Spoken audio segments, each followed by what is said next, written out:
রান্না করি আর ভাবি আমিও যে এত সুন্দর রান্না করতে পারি, সেটাই আমি সবসময় ভেবে যাই। রান্নার পর মনে হয় বাহ, এটা তো খুব সুন্দর হয়েছে, তাই মনে হয় যে আরও ভালো ভালো রান্না করব। তো হঠাৎ করে সন্ধ্যার সময় মনে হলো ঘরে সবজি নেই, কিছু নেই, যাই বাজার থেকে কিনে নিয়ে আসি। তো আমি দেখো রেডি হয়ে গেছি। তারপর আমি বেরিয়ে গেলাম সবজি কিনতে। সবজি কিনতে গিয়ে দেখি বাপরে বাপ, এত দাম সবজির, আমার মাথায় হাত পড়ে যাচ্ছে। যেখানে ফুলকপি 20 টাকা করে, সেখানে বলছে 30 টাকা। আমি বললাম নেবই না, এখান থেকে অন্য কোথাও চলে যাই। তারপর আমি চলে গেলাম মাছের বাজারে। গিয়ে সন্ধ্যার সময় দেখি আজকে বেশি মাছে বসেনি। তো সেই জন্য আমি একটা রুই মাছ কিনে নিয়ে চলে এলাম। রুই মাছটাকে নিয়ে এসে ভালো করে ধুয়ে পরিষ্কার করে রেখে দিলাম। আর ভাবলাম কি রান্না করা যায়। তখন ভাবলাম দই রুই রান্না করি। সবাই তো দই কাতলা খায়, আমি আজকে একটু দই রুই করি। তার জন্য দেখো আমি এখানে ভালো করে মাছটা ধুয়ে মাছের গায়ে কিছুটা নুন মাখিয়ে রেখে দিলাম। তারপর কড়াটা গরম করে নিয়ে কড়াইতে তেল দিয়ে দিলাম ভালো করে। তেলটাও ভালো করে গরম করে নিলাম। আমি না যখনই মাছ ভাজতে যাই আমার না কিছু প্রবলেম হয়, মানে মাছটা হয় লেগে লেগে যায়, না হলে আমি মাছটাকে ভেঙে ফেলি।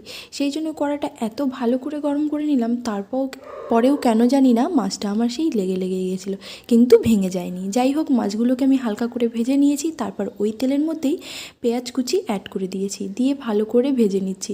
ভেবেছিলাম পেঁয়াজটাকে একটু ভেজে তুলে রাখবো, কিন্তু তারপর দেখলাম যে পুরো পেঁয়াজটা যদি ভাজতে যায় তাহলে কিন্তু আমার পুরো পেঁয়াজটাই বেশি ভাজা হয়ে যাবে। সেই জন্য আর ভেজে না তুলে ওরকম করেই ভেজে রেখে দিলাম। তারপর এর মধ্যে অ্যাড করে দিলাম গরম মশলা, দারচিনি, এলাচ, লবঙ্গ দিয়ে সেটাকে আবার একটু নাড়াচাড়া করে তারপর এর মধ্যে একটু মশলা অ্যাড করে দিলাম। এখানে রয়েছে কাঁচা লঙ্কা, আদা, পেঁয়াজ আর একটু পোস্ত।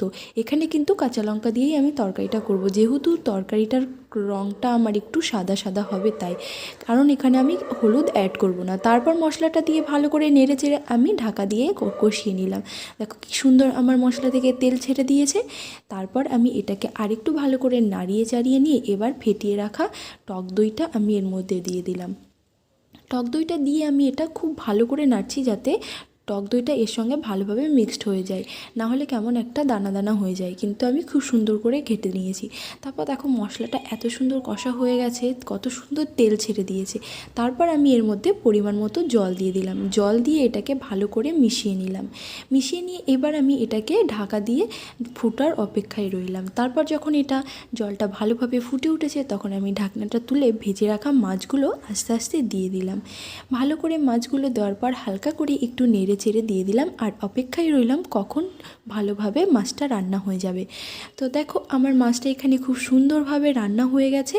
আর আমি নামানোর শেষে একটু ধনেপাতা অ্যাড করে দিলাম। ধনেপাতার সিজন যেহেতু এখন, আর ধনেপাতার ফ্লেভারটা খুবই ভালো লাগে, সেই জন্য ধনেপাতা দিচ্ছি। যাদের পছন্দ নয় তারা নাও দিতে পারে। তারপর আমার এটা রেডি, এবার আমি সার্ভ করছি। দেখে তো আমার খুব লোভ লাগছে, আর খেতে কিন্তু সত্যিই দারুণ হয়েছে। তোমরাও কিন্তু বাড়িতে এমন করে ট্রাই করতে পারো, খেয়ে দেখবে অসাধারণ লাগবে। দই কাতলার আর প্রয়োজনই পড়বে না, দই রুই দিয়েই বেশ ভালো খাওয়া হয়ে যাবে।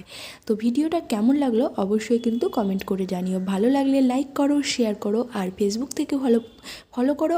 আর যদি ইউটিউব চ্যানেল থেকে হও তাহলে প্লিজ প্লিজ প্লিজ চ্যানেলটাকে সাবস্ক্রাইব করে পাশে থাকা বেল আইকনটি ক্লিক করে দিও, যাতে সবার আগে তোমাদের কাছে ভিডিওটা পৌঁছে যায়।